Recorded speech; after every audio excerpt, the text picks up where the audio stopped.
Supergirl 33, Mark Russell writing with Kevin Maguire on the art. So this one is interesting, and obviously you weren't here last week for Superman, Matt, bizarrely, Nope. with the Legion appearance, but this kind of recaps it and does just Supergirl's perspective on the whole thing. Which is kind of a double-edged sword. On the one hand, I like all the stuff that it adds, but at the same time, it does feel like parts of the book are just repeating portions of Superman from last week. Yep. So it's a bit of a weird split. I think it does help not being the same week. I think they made the right call delaying it one more week, because if I had read this right after Superman, it would have annoyed me more that I had just read some of the same scenes like twice. Yeah. But yeah, she's bonding with Zinder, who's now the head of the Trillium. Yeah, Is that right? Trillium. There you go. So that's a thing.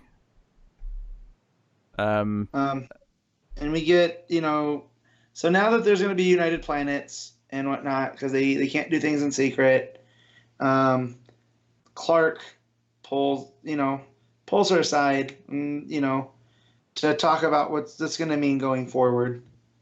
So I thought it was a really nice moment between the two. Yeah, and he's going to stay in space for a bit. I mean, I assume John's decision to go with the Legion is going to happen in Superman in the next couple of issues, but Supergirl, it basically ends with Supergirl saying, yeah, well, I'll protect Earth then while you're away. So she actually comes back home, and that's the big final page, is like her back on National City and kind of like, here to protect the planet. She's in Crypto staying with her. He's going to continue being a supporting player in the book.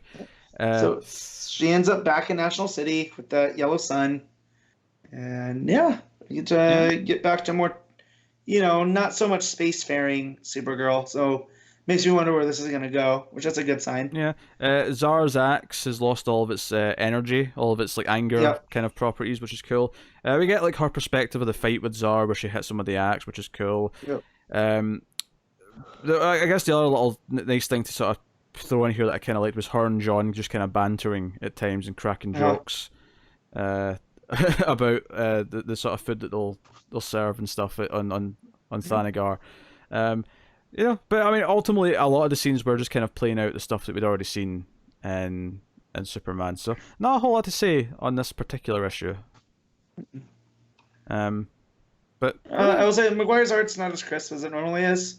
Like, I don't know if he had to add things, because if this was supposed to tie into You're the Villain, and that's why he got wiped up, they, changed some things here and there, maybe. I don't know. Was there changes? But it's still fine, but, not at the top level that we're used to seeing out of him.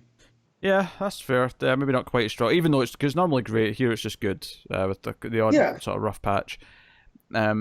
But yeah, did a lot of what Superman already did, so it's kind of a bummer in that sense. But all the little extra stuff it added were all really good, and I'm excited to have her back on Earth and do okay, let's change it up and let's see what Russell does now on Earth. Let's see what he does with her, kind of back in like the Danvers are around.